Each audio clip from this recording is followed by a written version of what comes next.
Tynan Portillo presents, featuring the best horror stories of the 19th century. Welcome to the Poe Show podcast. Narrated by Tynan Portillo. Today's episode, Christmas Dinner with the Devil, or The Oxford Ghost by James Hain Friswell.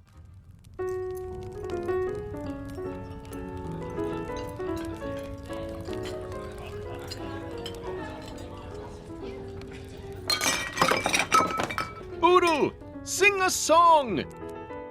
I addressed the obese individual of that name, the capital B, as he delighted to be called, in the midst of a festive party.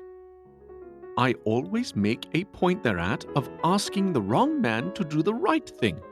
It gives such a blaze of triumph to the capable if you show up the incapable. It makes the giant look taller, the strong man stronger. I ask the clown to dance, the dull man to make a joke, the fellow who should only be trusted with a spoon to carve a chicken. Boodle could no more sing than a crow. "Sing a song," he answered, with the voice of a trombone. "I would as soon swallow the poker. I am not a bashful man, but I am past singing, if ever indeed I was fit for it. And I do not much think that I ever was.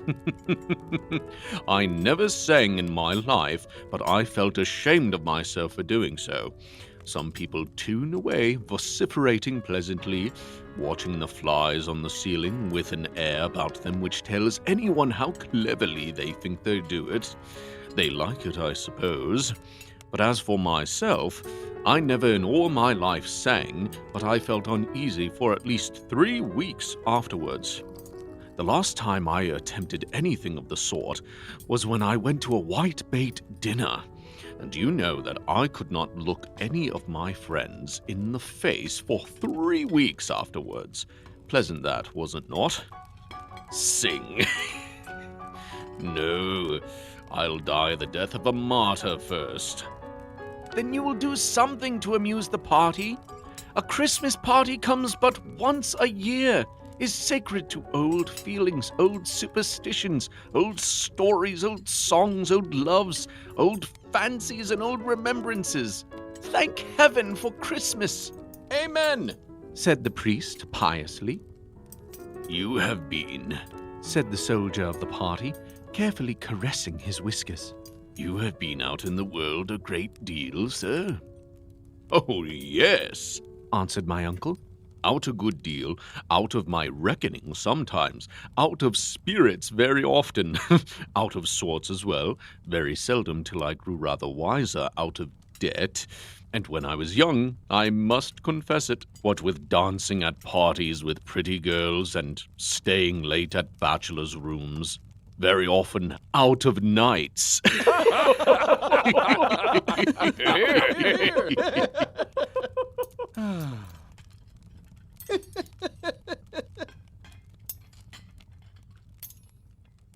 In those nocturnal rambles, did you ever see a ghost?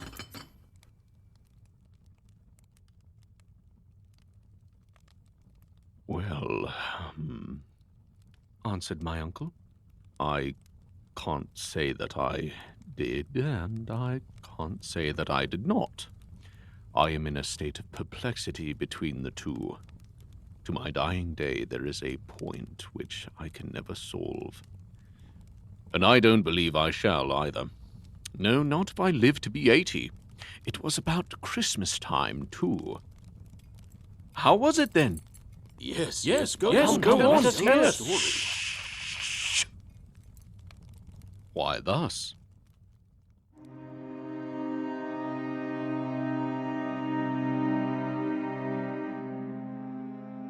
I was in my younger days a bagman.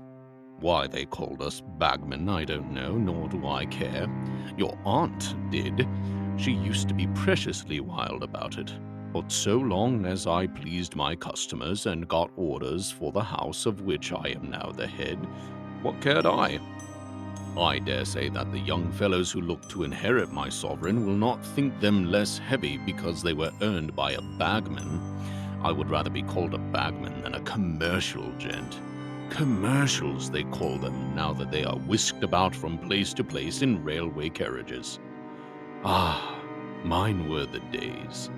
When I traveled, I did the thing like a gentleman, with my black-bodied gig and yellow wheels and fast-trotting mare. I used to astonish the country people, and there was not a barmaid along the road within 40 miles of London who had not made love to me after her fashion. But then I had metal more attractive in London. No, I don't right tell longer us the about story, the Uncle. Shh! Well, I was going what I called the Midland Circuit, in this very same gig, driving this very same mare. It was just after Throotle cut Weir's throat, and a melancholy time it was.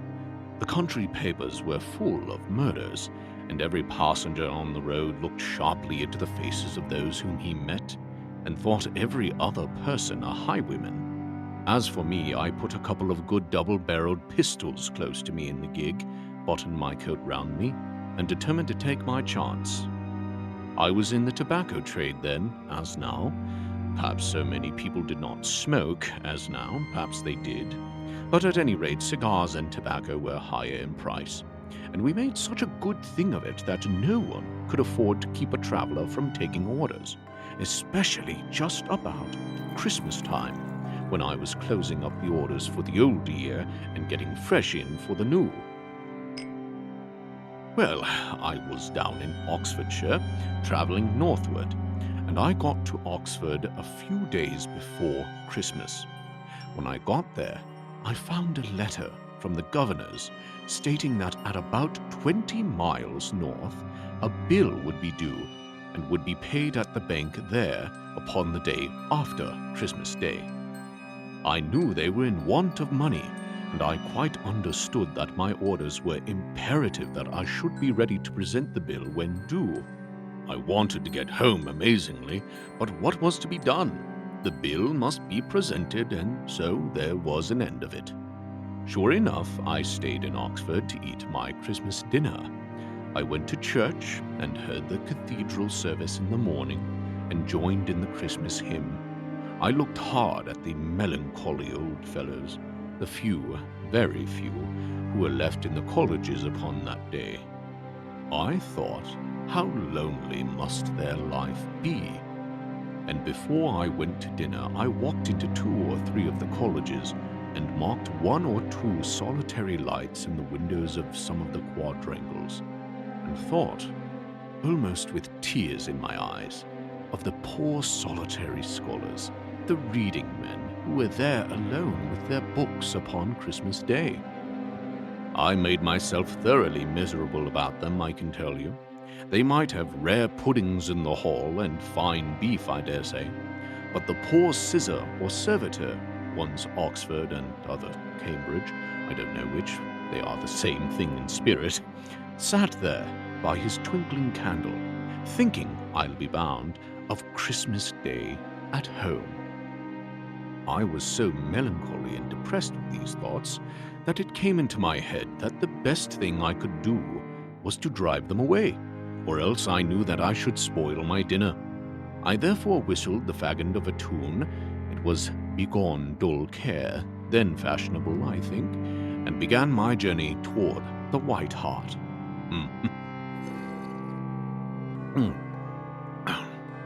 Mine was not to be a solitary dinner.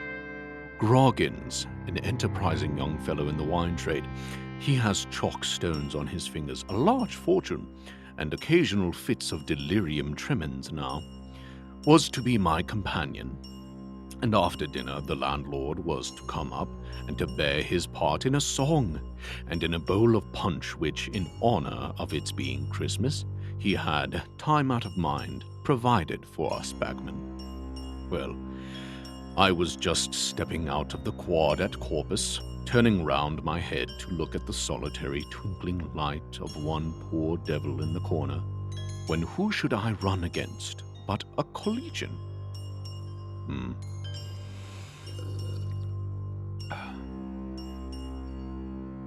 He was a tall, thin, melancholy man, with a torn gown, a very seedy square cap, things which then, as now, were honourable, and from the state of these things I knew him to be learned. He was making towards the light I was looking at when I ran bump against him. He did not hurt me, I was a stout fellow then, but I must have given him an awkward knock, for I sent him flying yards away. He was as polite as Chesterfield, for he capped to me at once and bowed, and asked my pardon for his awkwardness. That told me that he was a poor student, a scissor. If he had been a gentleman commoner or a nobleman, he would have sworn at me like a bagman. "Your awkwardness, sir?" cried I. "Upon my word, it was mine, and mine alone. And to apologize more substantially for it, may I be so bold as to wish you a Merry Christmas." I said this in my jolliest voice, and took off my hat as I said it. The collegian gave a sigh as he answered, "A Merry Christmas. I wish one to you, sir."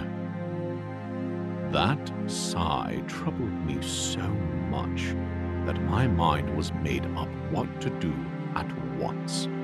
I quite pitied the student, and putting out my hand, took his, a long, thin, cold, consumptive hand it was, and shook it. "Come, sir," said I, "do me the favor, if you have no better invitation, to come and dine with me at the White Hart. I am no scholar myself, and hope I don't offend you. I mean it in goodwill. A bottle of old port, a cut from the breast of a turkey, and a piece of beef will do neither of us harm, I will wager." Here I fell to whistling the roast beef of old England, for want of filling up the pause in a better way. The student smiled in a faint, shadowy way at my manner, and without a pause accepted the invitation.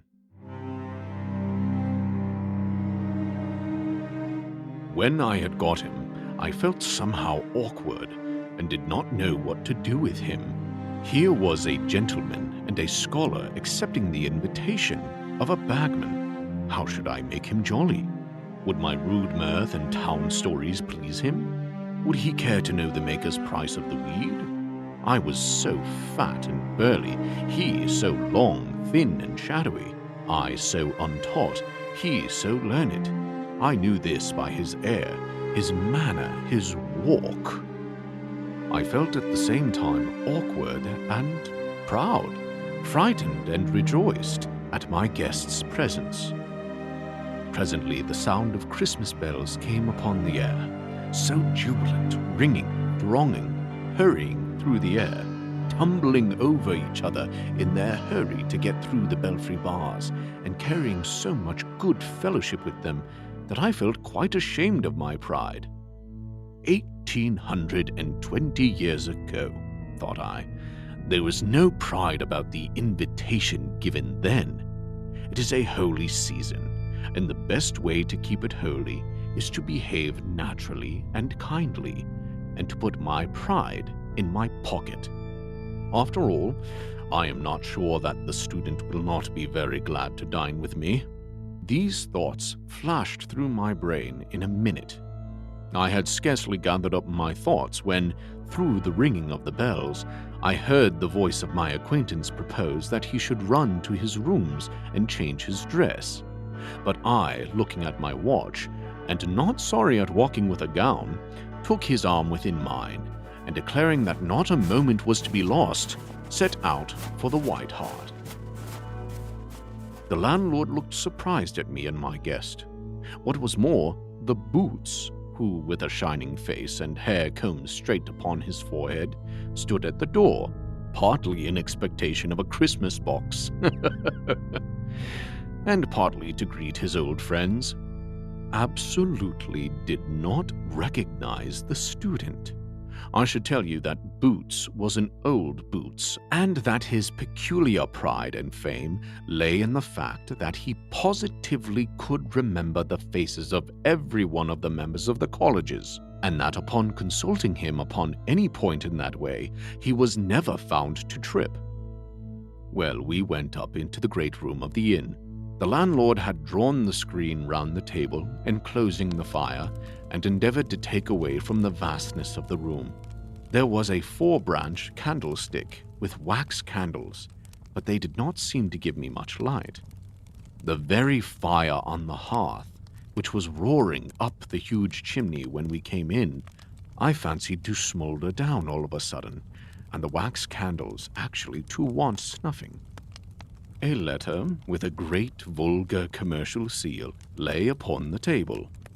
It was from my intended companion, Tom Groggins, who wrote to say he had been invited to a Christmas dinner at a tradesman's upon whom he had called for orders, and finished by a P.S. 2 of the daughters sing like angels.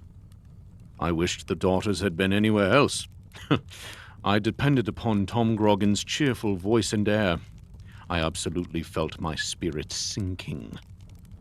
"I am very sorry, sir," said I to the student, "but positively I shall have to do all the honors myself.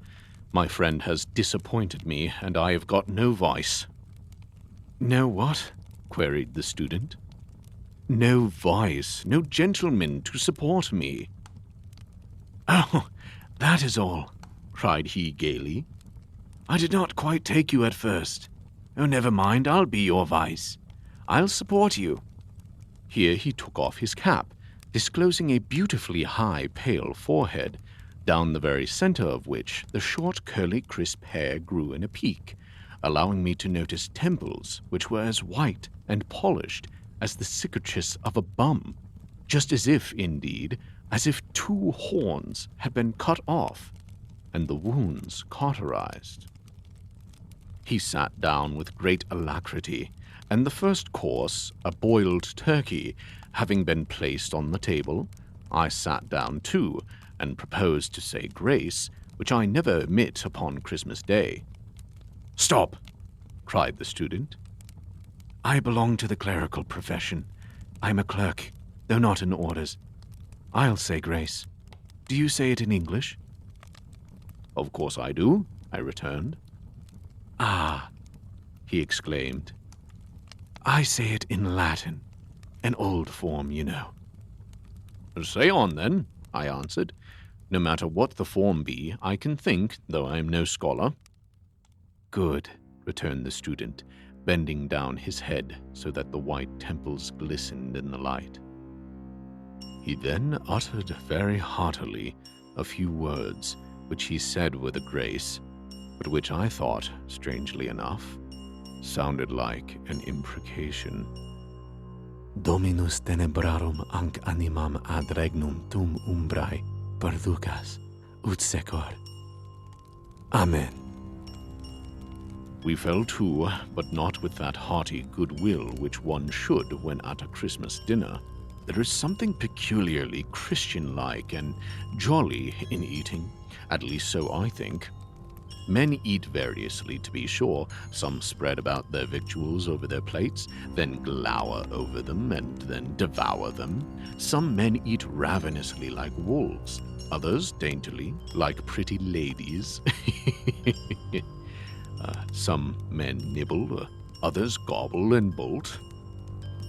My friend did not do either. The victuals seemed to glide and slide from the edge of his plate to his knife and fork, and thence to his mouth, with an ease and agility which astonished and confounded me.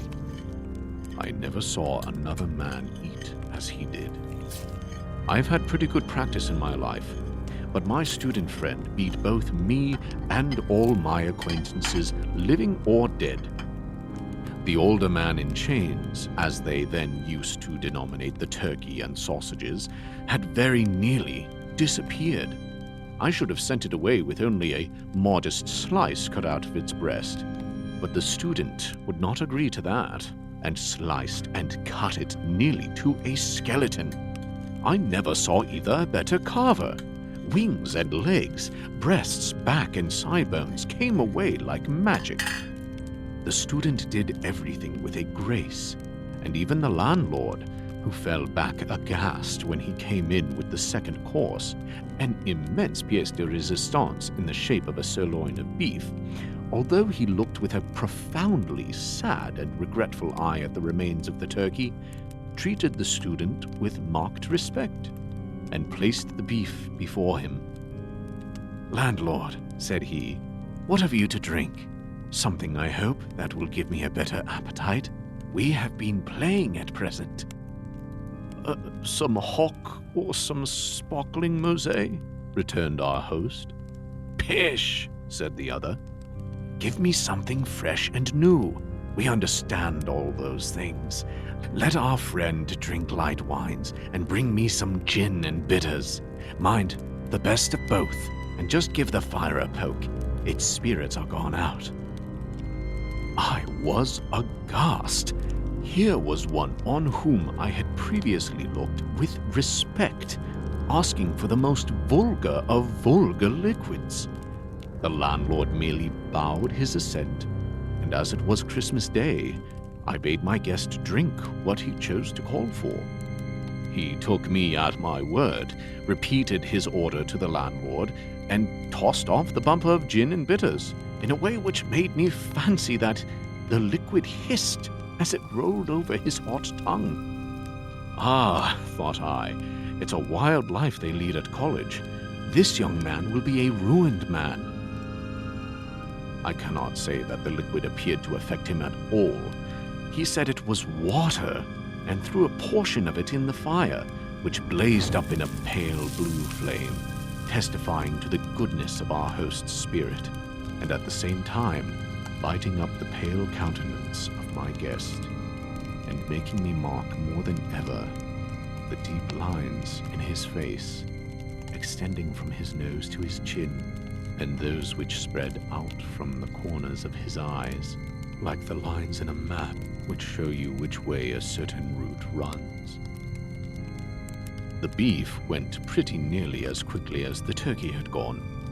I call my memory to witness that it was not eaten by me. I cannot remember that even without dread, nor the face of the landlord, bathed almost in tears, as he carried away just a slight shade of the sirloin. The excellent man bore in the pudding with despair, but the landlord's daughter, who had an artistic eye, had marked a cross in honor of the day in red berries upon one side of it. It was a huge pudding, and looked nobly with the leaves crackling and glistening in the light above it. The pudding was carried to me.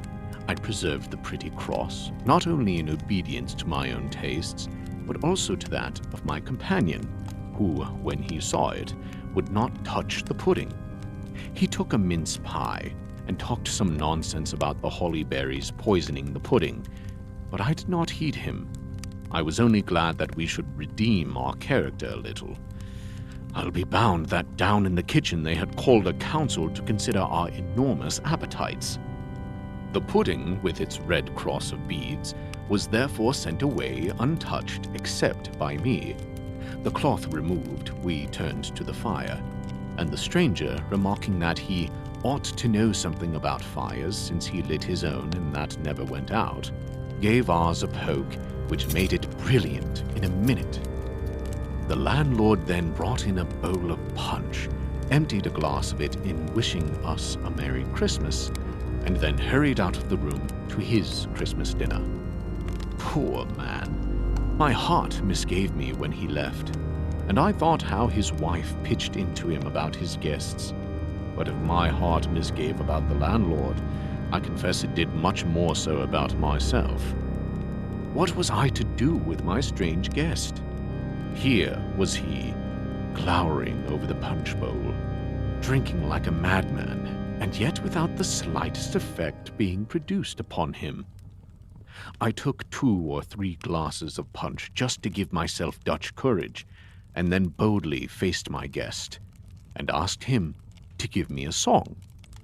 This he did not seem inclined to do, but he said he would tell me a story. And of all the miserable, wretched abominations perpetrated at Christmas time, his was the worst. I declare it gives me even now the horrors to think of it. It was a German legend about love and ending in suicide.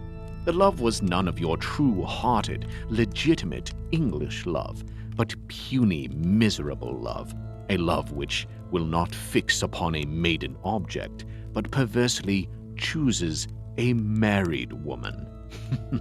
And then with a heart stuffed full of immorality, a brain of sophisms, and a mouth full of lies, drives the hero, a pretty hero indeed, to poison his mistress and then to cut his own throat.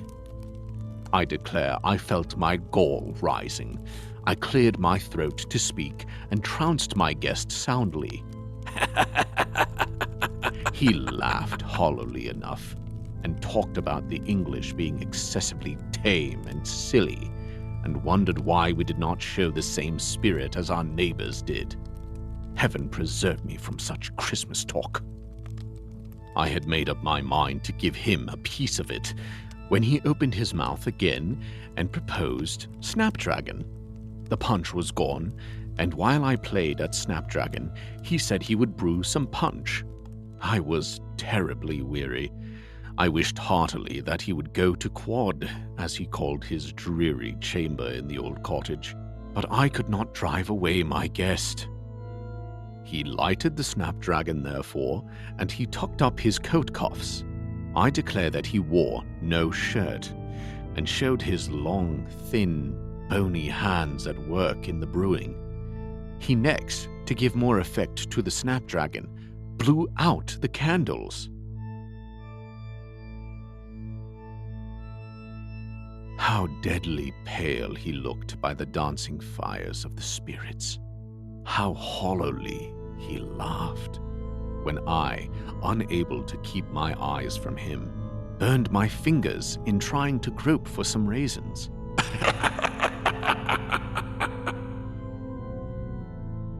Why should we two grown-up people play at such a game?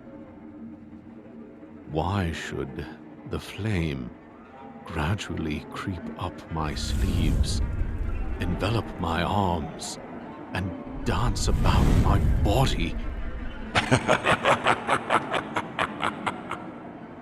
Why should his shining temples glitter like silver in a cold moonlight, and of a sudden sprout with little horns of flame?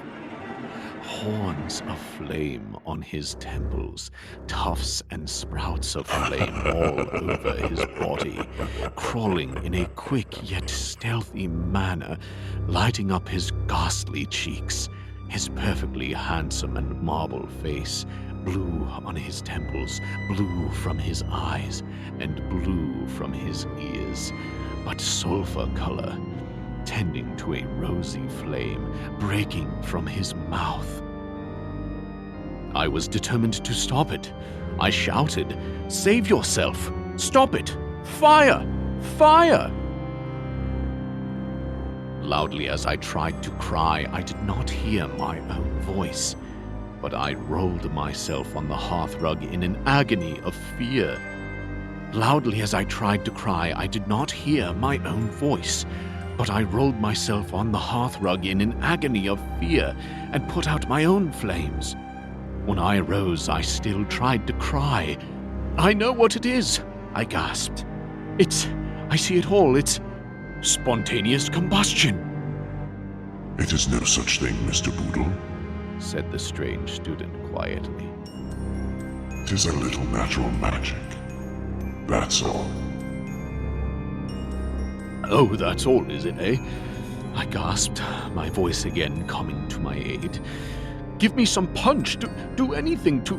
To take away the fright, my dear Boodle.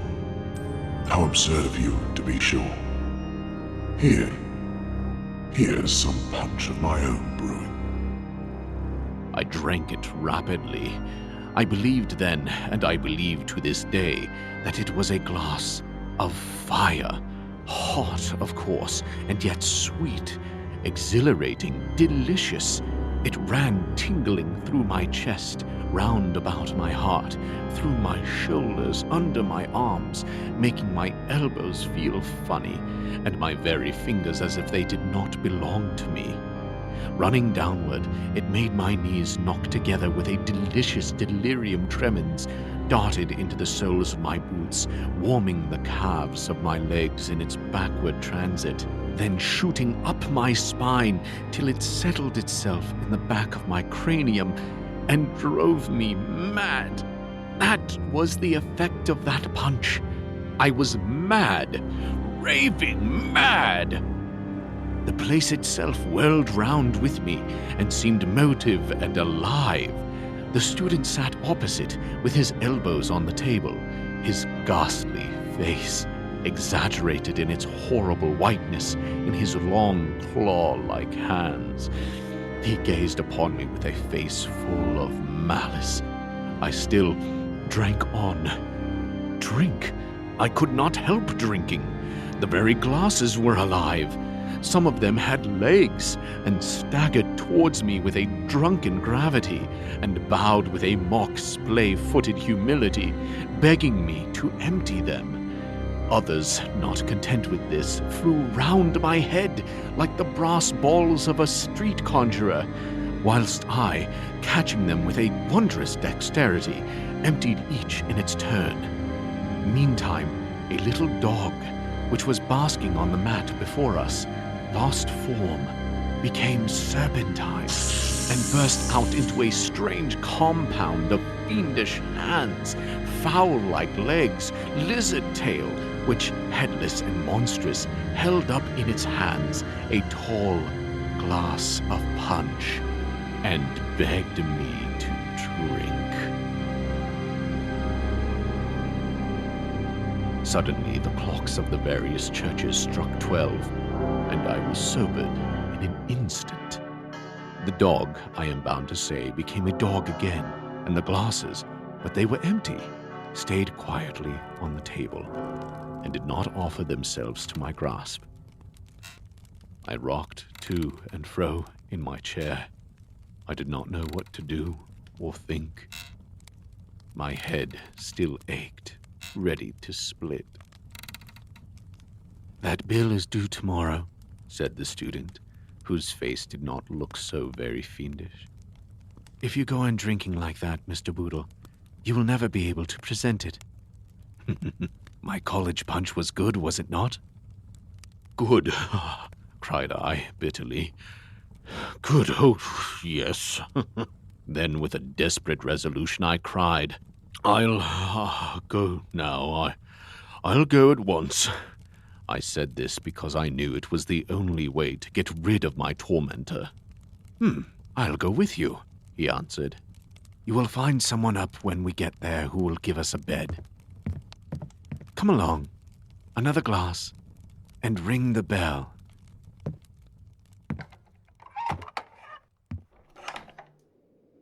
I rang the bell. The sleepy ostler declared gruffly that it was a rum go to have a horse put to at that time of night, and Christmas night too. But the Boots, who was not sorry to get rid of us, offered to help him, and thus the matter was concluded.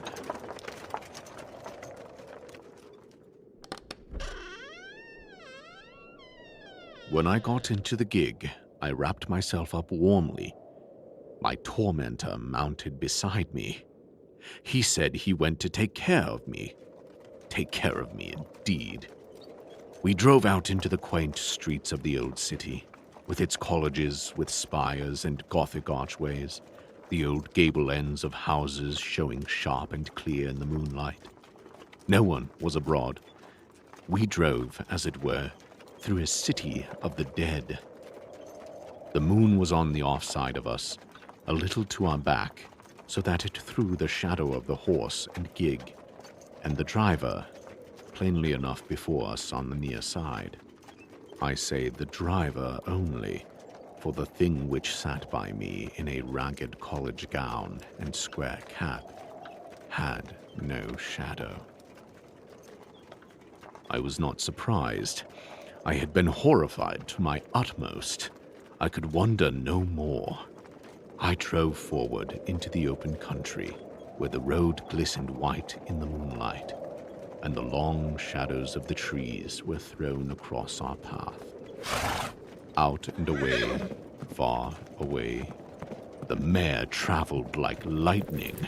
I had a strong arm, but it ached with my attempt to hold her in. The road soon changed. It was no longer an English country road, but a plain, straight viaduct with water on each side of it. Multitudes of people were passing, and some strange vehicles drawn by long-tailed Flemish horses with plumes of feathers on their heads. The drivers were the thinnest men I ever saw, mere lanterns of men, with positively nothing in them. I struck one of them with my whip, and he sounded like a dried bladder. You might as well have whipped an empty cape. My strange friend bade me not whip those drivers, for they would one day drive me, and that men often thought them their friends. I shuddered as he said it. I saw the strange silent eagerness of the passers-by, the thousands thronging to the same goal, the ceaseless hurry of the feet, the careless look of all who trod the way, and I thought to myself that I knew what that way was. My companion was himself changed. He was no longer gloomy, but genial. He told me not to be in any hurry, for, said he, we were sure to get to the end of the journey at the appointed time. No one was ever known to be behindhand, however slowly he traveled. And as for those who hurried, they were only laughed at for their pains when they arrived. Under these circumstances, therefore, I again tried to pull in my mare, upon whom the pace was beginning to tell. As we went forwards on that straight road, I saw that the poor mare grew old and out of condition. My spick and span new harness was cracked and appeared to be mended with ropes, and the very vehicle in which we sat, instead of being of the newest fashion, seemed worn and pelted, rotten and worm-eaten. I wondered how it could hold together. Some of the people whom I saw walking along the road soon grew tired of the monotony of the scene. Others declared there were no places to stay at, and indeed, they were pretty well driven mad by fellows with whips, who kept urging them forward, whether they would or not. But there were some, although I confess not the majority, who were delighted with the road, and to whom it certainly did offer pleasures and advantages, for they, passing over the streams on each side of the pathway, strolled into pleasant meadows, where they lay down and disported themselves, free from evil or anxiety. The common passengers on the road fixed their eyes on these gay fellows, and praised their happiness, and contrasted their lot with their own. But I observed that, although they grew morose and sad at their hard condition, and the contrast thus afforded them, they seldom took occasion to observe how many were, like themselves, toiling on a painful, weary, hard road, with very indifferent clothing against the weather, and with few or no shoes to speak of. Some were so pricked and urged by the contrast that they, taking the advice of certain evil companions, marvelously like my student, who trudged by their side, threw themselves at once into the river with a despairing yell. I found afterwards, however, that this haste did them no possible good, for my companion told me with a malicious grin that the river ran a great deal faster than the road, and that when we got to the great terminus, we should find that these desperate people had arrived before us, sadly wetted, tumbled and bruised, and heartily ashamed of their precipitancy and haste. There were also, but there were so few that I need scarcely mention them, others who went quietly along, picking out the clean and smooth places in the road, taking no heed of much gold and silver which was strewn about, but always in foul and muddy spots, would bind up their feet as well as they could, shielding themselves and their neighbors from all harm, and who, having paced along pleasantly, we found had arrived quite freshly and blithely at their journey's end. I observed a great many people who stooped down to the muddy holes and loaded their pockets, heads, breasts, and backs with gold and silver, generally called these people fools, asses, and idiots, and despised them heartily, and would puff along under their burden, bragging how hard it was to acquire the gold and riches that they had about them, but which I am certain were very easily picked up. Indeed, the only condition for picking them up was that whoever did so must not fear the dirt, for although many began the employment with clean hands, yet I found that when they had been some time engaged in the pursuit, they grew marvelously dirty. Poor fellows!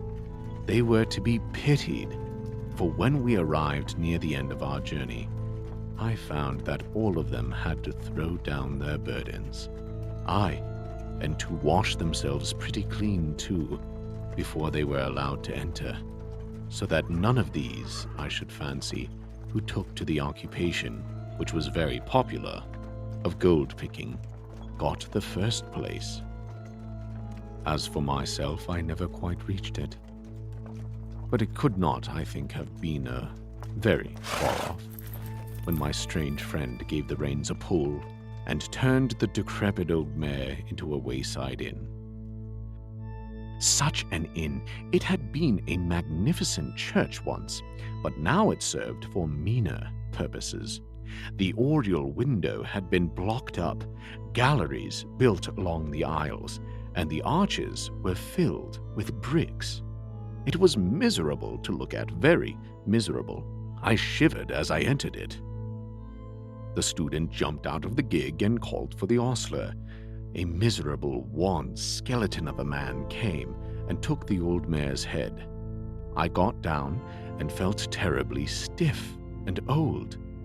I opened the well of the gig, where my samples and my valuables and my bill were, and took them out. I had a great mind to run away, but I did not know my road, and wanting to go to sleep, and to rid me of my companion, I called for the chambermaid. She came. Such a woman I never saw before, and never want to see again. She was a dried mummy of a creature, with the same discolored face, dusty eyes, and parchment mouth which a mummy has. She tried to look pleasant, I dare say, but had only that mummy look of drawing her blue lips over her teeth, ready to split them, which all mummies have. I snatched the candle from her, and asked her which bedroom I should have, but I received no answer, and rushed forward. The first room I found was a double-bedded room, but not caring to search further, I took it. It was a sad, mouldy old place with cobweb curtains and hangings, and enough to give one the rheumatism to look at. Anxious about my bill, and knowing that we had but few hours to sleep, I undid my dressing case to see that everything was all safe. In unpacking this, I happened to uncover the looking-glass in the pocket of the cover, and looking therein, found that I myself was withered down to an old man, and that my clothes hung bagging and worn to shreds upon me. I was proceeding with my search, when a hand was laid upon my shoulder, and the case snatched away, With rage and fury, I, knowing it must be the student, for a horrid prescience told me who it was, sprang upon him and shouted, "Thieves, robbers, plunderers!" with all my might. My voice was not gone, that was certain. "Hush! Hush!" said a cheerful voice, which was that of Tom Groggins. "You are all right now, isn't he, Doctor? Quite right. Look at his eyes. He isn't the same man." The doctor peered into my face and looked quite delighted. "Oh, Boodle, Boodle, how you have frightened me," said poor Tom, with a choked voice. "We gave you up ever so many times, that we did." "Gave me up, eh? Where's the bill? Where's the student? Where's the—" "Now be quiet, Mr. Boodle," said the doctor. "Be quiet, it's all right. The bill is paid a month ago. The truth is, you and your college friend, whom you frightened preciously, ate too much of the turkey, beef, and pudding on Christmas Day. You've had an attack of apoplexy, then of brain fever, and now you are well over it." That was the account they gave of it," said Mr. Boodle, looking solemnly round. "But I ignore it. I don't believe it. I believe I was ill, very ill, and enough to make me. But I will swear to every bit of the story, to the student, the inn, and the road to it, especially the dirty people picking up heaps of gold. Heaps of gold!"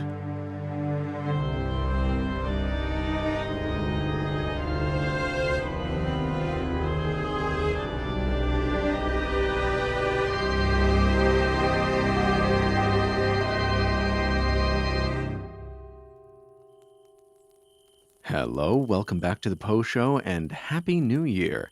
Brief announcement, I will be doing the first true crime episode on this podcast by the 21st of this month. It will be a true crime of the 19th century case, which has been unsolved for over 130 years. For any who have been dying to hear what the episode will be, here it is. The Axe Murder Trials of Lizzie Borden. If you're someone who likes true crime, or if you know someone who likes true crime, then tune in on January 21st this month. The episode will cover the murder of Lizzie Borden's parents, the process of the investigation, the ruling of the court, and the legacy Lizzie Borden left behind. If you're new here and enjoyed this episode of the podcast, then text it to someone you know who loves Victorian ghost stories. Give the podcast a 5-star rating, and be sure to follow and subscribe. Visit theposhow.com to listen on any platform and leave comments on Spotify and YouTube, or send in anonymous fan mail via text using the link in the description. If you'd like me to work with you in voiceover or narration, then email poshowpod@gmail.com. I'm also listed as an audiobook narrator on the site ACX for Audible. And if you'd like to support me and this podcast, the link to my Ko-fi profile is in the description where you can donate, and I'll be posting some exclusive content on there this new year as well. I loved doing this story, not only because I can't get enough of Victorian ghost stories, but because I fell in love with the imagery and the whole idea of it. When I first read the scene where they played Snapdragon, I wish that I'd been drinking water so I could have spit it out. That's how far on the edge of my seat I was for that part. And the college student just casually talking while he's on fire was such a horrific, devilish image that I couldn't get the sound of his voice or the picture out of my head. So I knew this was going to be a good episode. Which, by the way, I'll explain. Snapdragon. Snapdragon was an old game that was popular in Victorian England, where one would put raisins on a platter and cover it in a flammable liquid, usually brandy. The brandy would then be lit on fire, and guests would take turns trying to grab a raisin out of the fire without being burned. And whoever had the most raisins, or just didn't get burned, would win. Sounds like a stupidly unsafe game today, but remember, just through the 1980s to the 2000s, We had toys like lawn darts, easy bake ovens, the little magnets, and razor scooters, which claimed many a weak shin during my childhood. A part of me hoped that this episode would hit the same spots as the Ghost Summons did when I brought Miles Broadhead on to do that episode. I still listen to that episode today, and it's beautiful. And you know why it's beautiful? There's no fat on that story at all. A lot of Victorian ghost stories, hell, even Victorian writing in general, include a lot of random details. In this story, for instance, the narrator says he was a bagman, talks about where he traveled and what relative time it was, just stuff that's not about the ghost story, which is why I included the bit of people interrupting him as he speaks. That's not in the original story. People don't interrupt him by laughing or saying to tell the story. I just wanted to make that section of the story more entertaining, so I took an artistic interpretation as to how the story should unfold. And no, Victorian authors were not paid by the line. That is a misinterpretation of reality. I heard that in high school as well. When it comes to magazines or newspapers, writers were, and still are, either paid by word or paid by installment. So a newspaper would make a deal with an author to receive a number of stories for their columns, and the author would get paid for each installment in a serialized story, which means the stories could change each week without having a definite end. Those payment rates would vary, but short stories were abundant in published columns because of it, which means the authors could have been writing a bit more detail in order to stretch the story a bit. But it must be admitted that the style of writing back then was very heavy on the exposition in the beginning, with the story afterward. But the Ghost Summons literally starts with the doctor walking into his office and getting to brass tacks right away. It's an amazing episode, so please listen to the Ghost Summons on this podcast after you're done here. I also wanted to do this story because it provided a far better picture of what ghosts were like during the Victorian era. As some of you may have learned from previous episodes, like the Ghost Summons, ghost stories during the Victorian era actually depicted spirits just as physically present as people. In the Oxford Ghost, it almost seems like James is making a point to say that the narrator saw this student, grabbed his shoulders, shook his hand, that he ate a ton of food, saying that this ghost was as physically manifested as a flesh and blood human being. And that is what most people believed ghosts to be during that time. It wasn't until we had developed something called phantasmagoria that ghosts took on a more transparent being. That all started with a projection device called a magic lantern, which was invented in the 1650s.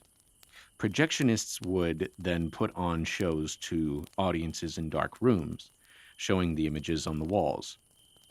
Much later in the 1790s, the first Phantasmagoria show would take place, where a magician in Paris, France, showed images of skeletons and ghouls and ghosts. But through the magic lantern, everything was transparent. So that's how we developed our current beliefs about ghosts. It pervaded the media. This story was written towards the end of the Victorian era, so Phantasmagoria would still have plenty of time to bleed across all nations and start to impact modern culture and beliefs surrounding ghosts and spirits. So the next time you watch Ghost Hunters or Ghost Whisperer or Casper the Friendly Ghost, remember that the concept of transparent souls, moving objects, and closing doors wasn't always how the world saw ghosts. Victorian Christmas ghost stories became a huge tradition without a very well-known beginning. The best we know now is that mankind had developed rituals to ward off evil spirits and mystical forces during their winter solstice, and those rituals were adapted through history as Christianity spread over the world. Garlic was one widely known way to repel evil, and Greeks who converted to Christianity practiced keeping a fireplace lit to drive away an evil goblin. That kind of translation in Britain led to telling ghost stories around the fire during a cold winter's night. Definitely a good way to spend a long, dark night by candlelight. This tradition became even more popular in the Victorian era because of two things: printing presses getting more efficient after the Industrial Revolution, and a movement of spiritualism, which began raking through world cultures and even captured the attention of Queen Victoria. She became very invested in learning more about these new spiritual ideas, and authors began finding ways to insert societal issues in order to talk about cultural taboos in their stories. This story, too, had an element of that. The main character of this story is called a bagman, which means he was a traveling salesman. But this term was also used as a kind of insult, as it also meant one could be a tramp, a loafer, or a homeless person. The Oxford Ghost was published in 1858 as a part of James Hain Friswell's collection of stories titled Ghost Stories and Phantom Fancies. Our main character, Boodle, tells of his encounter where he met a ghost on Christmas night. Can I also take a moment here? I don't know why I'm asking permission. I'm going to take a moment here and rant a little bit. This story is from the perspective of Boodle, but really it's from the perspective of Boodle's nephew, because it's the nephew who asks him to sing a song, and then Boodle goes into telling this story. So it's really the nephew saying, "This is what my uncle said." And it's so weird, because when you read it, there are all of these quotation marks that remind you, oh yeah, this is the uncle saying this about himself, and then it has the one quotation mark instead of the two when another character says something. It's so complicated. Like, why not just make the story from the perspective of Boodle? It would have been so much easier. It would have been easier to write, I'm sure. I don't know why James Hain Friswell decided to write it like that, but I just found it so odd. And to me personally, it doesn't add anything to the story. And in fact, it kind of distances you from the story, because it's like, oh, you are not in the perspective of Boodle. You're in the perspective of his nephew who's listening to Boodle telling the story. And I don't know. I just thought it was so disjointed, but that's just my opinion. Then we have Dinner with the Devil. Although it was a bit difficult to follow along with the order of events in this section, I'm pretty sure it was meant to be like that because Boodle is having a kind of fever dream for it. But the symbolism is laid on heavy. The collegian utters a prayer in Latin that sounds more like a spell. He rejects the hollyberry pie with the shape of a cross on it. He says he attends to fires that never go out. A few pokes in the nearby fire and it starts blazing brilliantly. And during Boodle's fever dream, he says he's using some natural magic. Everything is pointing to this collegian being the devil, or a demon at the very least. There's also a kind of random detail of a nearby dog transforming into a large serpent-like creature, which is what? Another symbol for the devil. Even though snakes from ancient Mesopotamian and Hebrew culture weren't all bad, they were often used as symbols of fertility, healing, and divination as well. The ending of this story gave me almost a haunted mansion vibe with all the ghosts moving about and the image Friswell painted there. And if you're a Disney fan, I hope you noticed that little musical Easter egg I put in the music of this episode. If you didn't, I guess you'll have to listen again. But the ending was definitely more dreary than the Haunted Mansion, so it felt a bit more like the ending of The Ballad of Buster Scruggs. For any who haven't seen that movie, it's an anthology of 6 stories about death, and it's both tragic and beautiful. So spoiler alert if you haven't seen that movie, but at the end of the 6th story, there are these passengers in a carriage that all slowly realize they are being transported to their judgments after death. It's not the most tragic story in the anthology, but it is probably the bleakest one. And that scene popped into my head while reading that last passage of this ghost story. All these souls are walking to their judgments, and they all end up at the same place, no matter what they do. I don't think it's hell or even purgatory. I think it's just the road to the afterlife. Boodle's journey along that road of the dead is filled with symbolism and metaphors, and the people he especially loathed seeing, the ones picking up heaps of gold, Those individuals obviously represent the Ebenezer Scrooges of the world.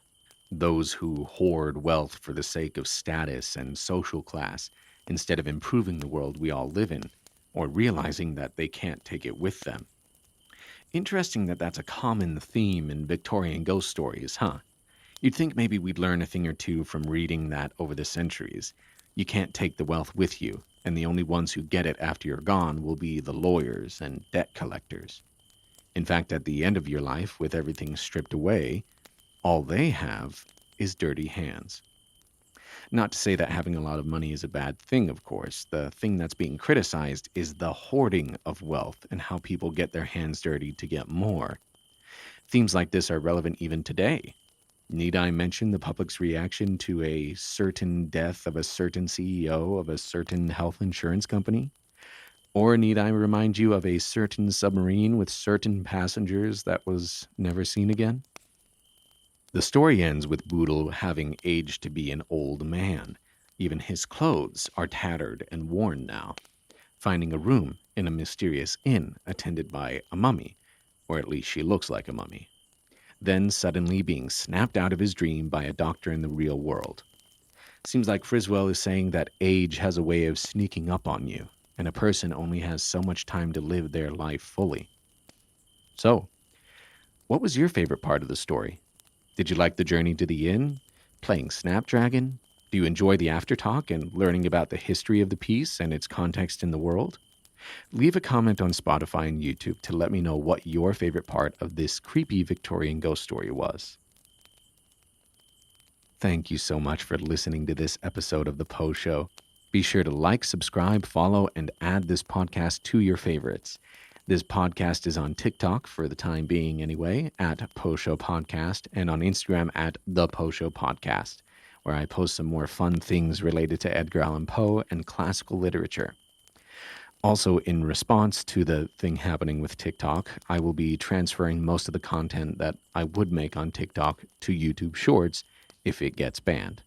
So please do subscribe on YouTube for other short, funny videos about Edgar Allan Poe and classic literature. If you'd like to donate to this podcast, the link to my Ko-fi profile will be in the description, and you will be able to get access to new bonus features coming this year if you become a supporter of the show. Remember to send any fan mail to the show by using the link in the description of this episode, and email poshowpod@gmail.com with any inquiries about voiceover and narration work, and check me out on ACX for Audible. That's all for now, but let's make this a big new year by tuning in for the true crime episode on Lizzie Borden coming on the 21st.